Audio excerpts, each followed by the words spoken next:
waxaad arkaysaan maalin walba midhiblaa lagu qabtay hay-ad baa wada waxa la qorayaa iyo markaad aragtana qashinqub baa la qorayaa wax mudan qashinqub inuu noqdo baa lagu bixinayaa laakiin dadku markay akhrido halagow waxaad aqrido adoon ogeyn buu kugu duxaa adoon ogeyn buu haddaad badisana isma ogaanaysa goorta uu ku saameeye saa darteed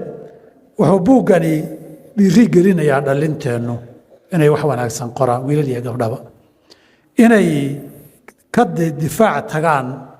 oy ka caabiyaan bulshadooda filimaanta iyo buugta beenta ee laga samaynayo waxaan filayaa maalmihii dhoweyta waa arkayseen bila media waxay daabacday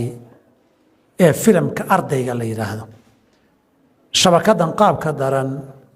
ee qolyahan daboolayaashu leeyihiinna laga soo dayn rabo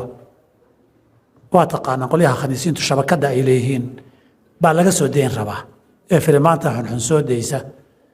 waxaa la daabacay arday wax la yidhaahdo arday toorrey wata arday imtixaankii gabarh ku dhacaysa oo iyadana toorrey wadata xabsiga la geynaya jirkeeda iibinaysa ardayda Soomaaliyeed sidaa weeyaa la leeyahay dadka sidan oo kale inay beenta daah rogaan ka caabiyaan bulshadooda waxaan inay been tahay qeexaan la rabaay waa dadkiina daayarta ee